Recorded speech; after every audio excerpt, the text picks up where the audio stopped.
Thank you for joining us. We are in the studio today with Silvia Vanni from the Mystic Force Foundation. She is the founder and director of this organization. Thank you for joining us. Thank you for having us. This organization is a nonprofit organization that helps raise awareness and tries to find a cure for cancer. We fund research to find a cure for childhood cancer. And you focus primarily on childhood cancer or just solely childhood cancer? How did you get into this? In 2007, my baby was diagnosed with a childhood cancer called neuroblastoma. It was stage 4. He had no prior illnesses. He was completely healthy. And one day he just said his leg hurt. And for the entire week, it progressively got worse to the point where by the end of the week, he could no longer walk. We took him for an x-ray and blood work. The x-ray was read as normal, which we found later on was not normal. His blood work showed elevated levels. We were sent to see a hematologist, oncologist. My husband told me that we were going to see a hematologist because he didn't want to scare me by saying oncologist. And when they actually looked at the x-ray, and my husband's a neurosurgeon at Jackson Memorial, when he showed it to some of the other doctors there, they said, yes, this x-ray is not normal, and you need to go see an oncologist. There, they did a scan, and he was found to have a football-sized tumor in his belly. They did a biopsy, and it was found to be stage 4 neuroblastoma. It was in all of his bones. We were given a 20% chance for him to live 5 years. We did our research and we found the best place for us to be was Sloan Kettering in New York City. So we flew to Sloan Kettering the following day where he started his treatment. How long ago was this? This was in 2007. He was 4.5 years old. Silvia, this is something that I can say is definitely it's very difficult to talk about, and I really appreciate you coming out here to talk about it. Like, I'm getting all choked up too, because I know that you could have easily just let this defeat you, but you didn't, and that's something that's an inspiration for all of us. I definitely want you to know that it's an amazing inspiration. With this kind of testimony, with this kind of background, would you say this gives you more passion and drive when you work in this organization? It does. I never want any other child to have to go through what my baby went through, because they get tortured. I mean, it's horrendous, the things that they have to go through. He himself had 55 rounds of chemotherapy, 50 rounds of radiation. I can't even tell you how many scans and blood work. He went through many, many phase 1 trials. We traveled all over the country. Wherever there was a trial available for him, we went. We were away from our family for months and months at a time. How do you go about achieving this awareness for childhood cancer? How do you go about getting funds to do more research? So what I do is we have a fundraising committee. We pass out flyers, brochures. We do an annual walk at Alita River State Park. Last year we had 700 people in attendance and we raised over $65,000. We have cocktails for a cure in New York. We do fundraisers in restaurants. We do lemonade stands. We do whatever we can do to raise funds and awareness. The name Mystic Force Foundation, finding a cure for childhood cancer, where did that name come from? The Mystic Force Foundation, we chose that name because my son always considered him the Blue Power Ranger from the Power Rangers, and his favorite was the Mystic Force. So we decided that would be the name. How far along would you say this project, this very personal project, has come along since you have founded it? Well, we've funded a lot of research. There's still so much research to be done. We're not even close to finding a cure. But even before we can find a cure, we need to find less toxic treatments for these kids. Because even if they are able to survive all of these treatments, a lot of times they'll end up with secondary cancers from so much chemotherapy. And their lives are so altered. They'll have heart problems and lung problems and just so many other things from the treatments that they go through at such a young age. Most people at some point in their life have either been directly or indirectly affected by cancer. That being said, how does this affect me personally? How does this affect other people, like kids, students, FIU students? Like how? Because oftentimes we can forget that this is even there. Right. Well, because it's something that nobody wants to think of. Nobody wants to think of a child having cancer. But people need to understand that it can happen to anybody. Anybody. I never thought that any of my kids could have cancer. There's no way. I know my life in 2007 was absolutely perfect. My husband's a neurosurgeon at Jackson Memorial. We had just built a brand new house. I had 5 beautiful, healthy children. And all of a sudden, he was diagnosed. So it can happen to anybody. This organization, how is this different from other organizations dealing with cancer? Well, we deal solely on childhood cancer. We don't raise funds for any other cancers, no adult cancers. Adult cancers are highly funded, federally funded, whereas childhood cancer is the least funded. Why is that? I wish I knew. The NCI, the National Cancer Institute, only gives 4% of their federal funds for childhood cancer, and there's 12 different types of childhood cancer, and that is totally combined. That's wow, that's crazy. It is crazy. You are the founder, you are the director.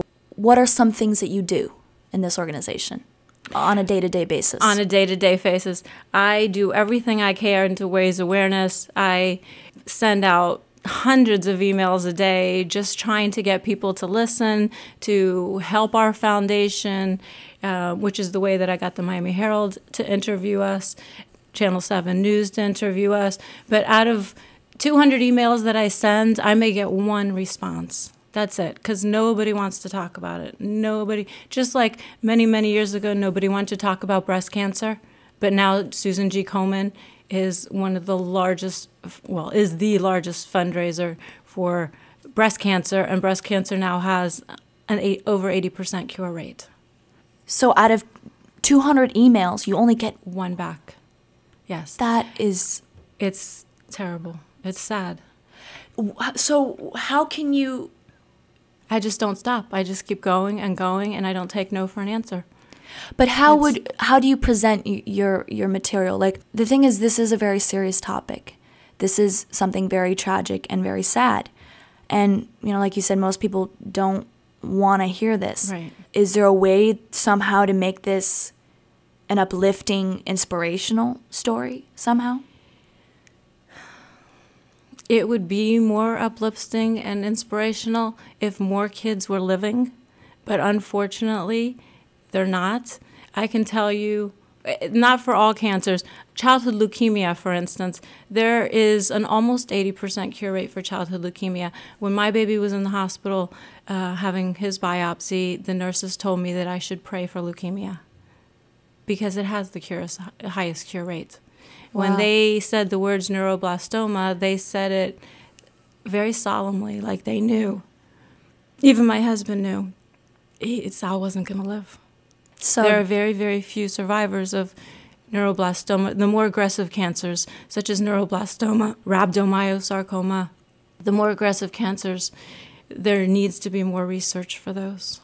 When we come back, we're going to continue talking about Mystic Force Foundation. Mystic Force Foundation, Silvia Vanni, co-founder and executive director of this nonprofit organization, finding a cure for childhood cancer. Silvia, we talked about your day-to-day activities. How do you primarily get the word out besides sending emails? Everywhere I go, even if I go into a store to purchase something, I tell people my story. I carry my postcards with me. I carry my business cards. It doesn't matter who it is. I talk to them about it. I let them know.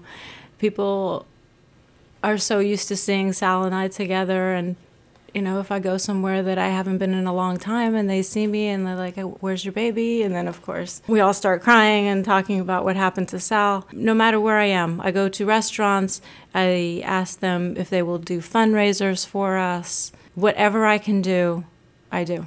How can this organization, what do you believe this organization can do to help Dade County, the community of Dade County?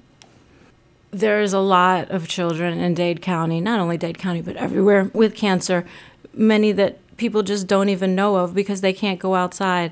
I want everybody to know that childhood cancer is prevalent. There is a lot of childhood cancer. I want people to know about childhood cancer just like they know about breast cancer. I want them to know the gold ribbon stands for childhood cancer, just like the pink ribbon stands for breast cancer. Accompanying Silvia Vanni is Stephanie. She is 20 years old, and she is somebody who has also been maybe not directly affected by cancer, but definitely indirectly and definitely emotionally. Steph, how can you tell us how you've suffered through cancer? Because it's interesting, because we believe that oftentimes we think, oh, well, the people suffering physical pain, are Sal, Silvia's son, and all these kids, but they're not the only ones that suffer. How would you say it's affected you? Well, I was a regular teenager in high school, and from one day to the next, I met Sal. The first time he came down from New York with his mom after their treatment in Sloan Kettering. And ever since then, my life just completely changed. I was dealing with having 2 boyfriends because Sal became my boyfriend. And I spent my first spring break in college at the pediatric intensive care unit with him. Instead of going out and partying, I didn't get to have that whole experience, but I wouldn't have traded being with him 1 second for having a regular teenage or college experience my first year or 2. How would you tell kids like myself, how would you tell university students and even kids working, how would you talk to them? How would you spread this awareness of childhood cancer? I just think being so young and so preoccupied with having fun and maybe like hanging out with your friends, you don't really think about that could ever impact you. You don't think my siblings are healthy, my parents are healthy, and then you don't think that somebody, even if it's just someone who's a friend, could come and just completely change your life. And Sal completely changed my life. He literally became everything to me. I would not go to school and go to the hospital and be with Silvia and Sal days, spend there the whole entire day. And I never thought that could ever impact me. I thought college, I'm going to have such a great time. And then my first year, it was just pretty much every single day that I could be there, I was at the hospital all day long. Something you don't think would impact you at this age. You don't. And that's why I'm very, very pleased that you both came out here. Thank you, Stephanie. It's absolutely great that we have your testimony as well, because that's the thing. I think that when we're young, and especially speaking to college students, because I think as a mom, I think moms listening can definitely relate. But as a younger person, we can be a little selfish and like you said, college and my life, my career and my boyfriend. But then, this thing happens and it changes you. Do you want to somehow be involved in this event, like after college, or somehow like in the Mystic Forest? Mm-hmm. Well, I do pretty much everything I can with Silvia as it is already. Oh. So pretty much every event that she goes to, I go to. I go to the hospitals without her, actually, because she isn't able to go and be there in that situation where Sal was. I go and I see the kids, and it's really devastating to know that we complain so much about everything, the smallest thing. And to us, it's the biggest thing ever, but right. We don't see behind the doors in the hospital, we don't see what those kids are going through until you're there, and you see it, and you see how much pain they're going through, and you see them, they can't even sleep, they can't eat, they're shrinking in size, and it's really sad. So what is your goal? What is your resolve since Sal's death? Well, just like Silvia, I wouldn't want anybody to, not even just the child, but anybody related or close to that child to have to experience anything near what it felt like to lose him or to be there throughout his whole sickness and I don't think any child deserves to not live a normal childhood. And how are you gonna go about doing that? Just doing what you're doing now? Well, I'm sure the more time that I have in the organization, the more I'll become involved. And hopefully by the time I'm graduating college, I can become even more involved. And I really just want to spread it, not even locally, because right now we're very confined. The fundraisers are just in New York and in Miami. But I think it should be something nationwide and even globally. Yeah. It's not heard about enough. People aren't aware enough, and that's why it's so poorly funded. Silvia, what kind of advice would you give to mothers who have children that are battling cancer? This question I get a lot. I say hug your babies as much as you can. Kiss them, take care of them, make them as happy as you can, because you don't know how long they'll be here. How long was your son battling cancer? 3.5 years.